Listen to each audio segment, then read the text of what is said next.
Hello, grade 10th. I hope you're all doing fine. I heard most of you are having problems with the fact that I'm sending PDFs and you're not able to follow which PDF to write. So, whatever PDF is being sent to you, you have to write that along with the question answers that were provided in another PDF. Kindly please make a note of that. Also, there's one thing that the diagrams that are being provided to you, you need to draw them on the white page adjacent to where you're writing the notes. So, with this, we are going to start off with our topic today, that is respiration in animals. Last day we had done respiration in plants, but today we will be doing respiration in animals. So, animals' respiration that we are talking about just doesn't only deal with human beings, it also deals with the other animals in the living world and how they respire. Okay, so over there we have organisms which are unicellular to organisms which are complex in nature. So, let's start with the first one, that is respiration, that and the different modes that happen in different animals for respiring. First, of course, we have discussed last day that respiration means the oxidation of food. I hope you all remember. And different animals have different ways of attaining this oxygen and giving out the carbon dioxide. And by that oxygen that is entering in our body, cellular respiration will take place. So, I will talk right now about the external breathing part that we had learnt last day itself. So, first and foremost, about unicellular animals, for example, amoeba. Of course, they are single cell, and you cannot expect a complex respiratory system for them. So, it just happens by diffusion with their cell membrane, their plasma membrane. Next, we come to earthworms, a bit developed. It's an invertebrate. So, earthworms generally breathe through their moist skin. We will come to the details later on. Aquatic organisms like fishes, they breathe through their gills. Insects like grasshoppers, different other insects, mosquitoes, housefly, they breathe through air tubes in their body and they are known as spiracles. Next, we come to land animals like human beings like us. We breathe through our lungs. So, this is all about the different modes of respiration in different organisms. Now, all respiratory organs that we are talking about has three things in common. What are they? All respiratory organs should have a large surface area. If this not large, see, if this is a surface area, in this oxygen diffusion will be less. But if this surface area is more now, since the surface area is more, if I keep something like this, the surface area is less. If I open up like this, the surface area is more, and obviously the oxygen diffused in or the carbon dioxide going out through this surface will be much more than this surface, right? The second thing that all respiratory organs have common is the presence of thin walls. If there is no thin wall, diffusion of gases cannot take place. And diffusion means bringing in of air and giving out of air, right? So, diffusion, movement of molecules from a higher concentrated area to a low concentrated area. So, movement will not possible if the walls are thick. So, I need thin walls for it. And third thing that we need to know, that all respiratory organs should be sufficed with proper blood supply. That means at the end of all respiratory organs, there should be ample blood vessels, or else what is the point in oxygen coming in? Oxygen has to come in and then get into the blood cells, and those blood cells the blood is going to carry through the blood vessels to the cell. That's my whole concept of respiration. First, the external respiration, that's the breathing part, followed by the cellular respiration. So, if the respiratory organs doesn't have a particular blood vessel attached to it, how do you think it can actually take that oxygen that is coming out from outside to the cells inside? So, obviously, The third point being all respiratory organs should be sufficed at the end with a rich blood supply. So next we go, obviously terrestrial animals can breathe the oxygen in the atmosphere, but obviously animals living in the water, they need dissolved oxygen because they are living in water. So they need dissolved oxygen dissolved in water for them to breathe in, right? So since the amount of dissolved oxygen is fairly low to the amount of the oxygen in the air, in water obviously it will be low and in air it will be more.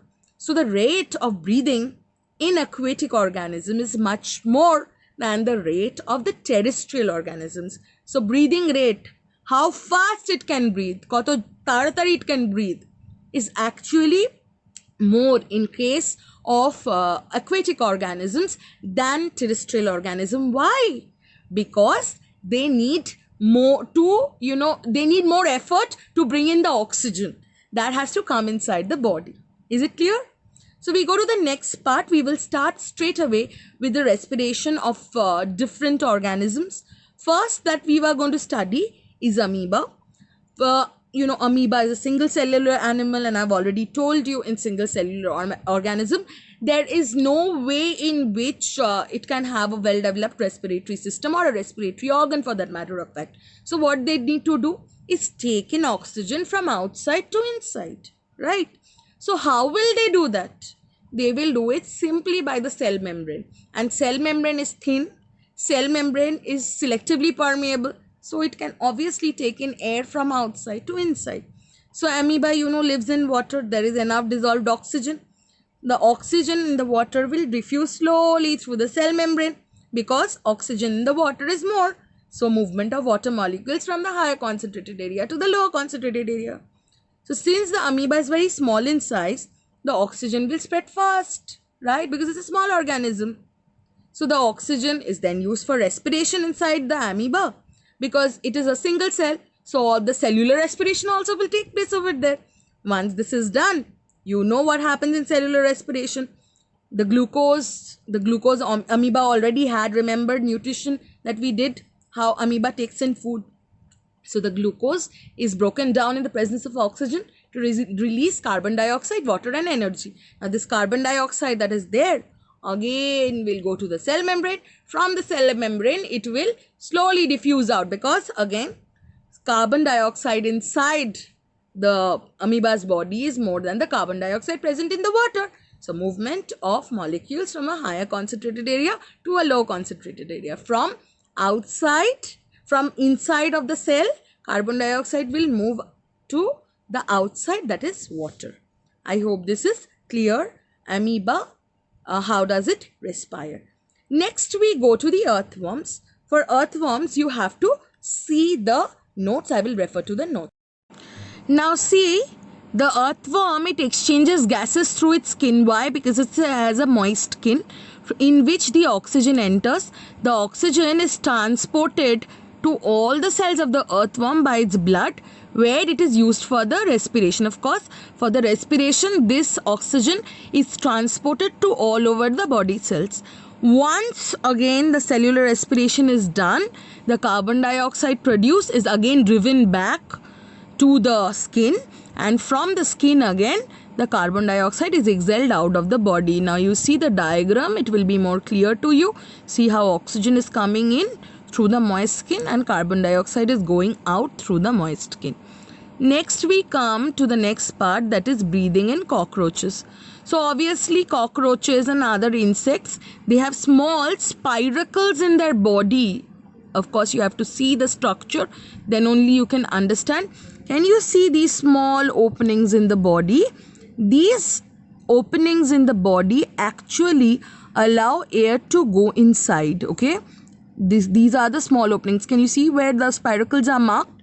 From here the oxygen will go inside these, and these are known as air sacs. Over here gaseous diffusion will take place. Once the gaseous diffusion takes place, through the tracheal tube it will be circulated throughout the body. Obviously again cellular respiration will take place. wherein the oxygen will be absorbed in and the carbon dioxide will go out. Once the carbon dioxide comes out, again the tracheal tube will carry it to the spiracles, and from the spiracles the carbon dioxide will simply go out. Next we come to the respiration of fishes. Now you see, fishes, they stay in water, their life is in water, so all its life, throughout its life, it has to breathe dissolved oxygen. So they need special organs for breathing. So those organs are known as gills, which stay on both sides of the cell. Amra banglaয় কানকো বলি ওটাকে, okay? So কানকোর নিচে, so that's the gills. So gills has small slits through which oxygen can diffuse in, but that oxygen has to be dissolved in water. So dissolved oxygen. So fish lives in water and breathes through the gills, taking in dissolved oxygen. How? The fish will take in the water through its mouth. Or je gills ta ache, what will it do? It will send the dissolved oxygen, and the gills are lined up with a lot of blood vessels. Once the blood vessels, I'll show you, just a second. Yes, now I hope it is very clear to you now. From here, the dissolved oxygen, fish will take it in from the mouth. In these gills, what will happen is the dissolved oxygen will be taken in, and this gills is filled with blood vessels. Again, this oxygen will be taken in, circulated through the body in the blood, wherein it will reach the cell. Cellular respiration will take place. Once cellular respiration is completed, what will it do? Again, carbon dioxide will be generated. Again, the carbon dioxide will carry it back over here. Once it is done, again the carbon dioxide will get dissolved in water, and through the gills it will pass out. I mean, through the mouth, again the water will pass out, which is filled with carbon dioxide. So mouth say water is coming in, which is filled with oxygen, going here, getting strained just like a strainer. Over here blood vessels are carrying it to the body. Cellular respiration is taking place. Once this is done, again carbon dioxide is coming in. From here, again through the mouth, carbon dioxide gets dissolved in the water, and that water is thrown out of the mouth. So fishes have successfully done the respiration.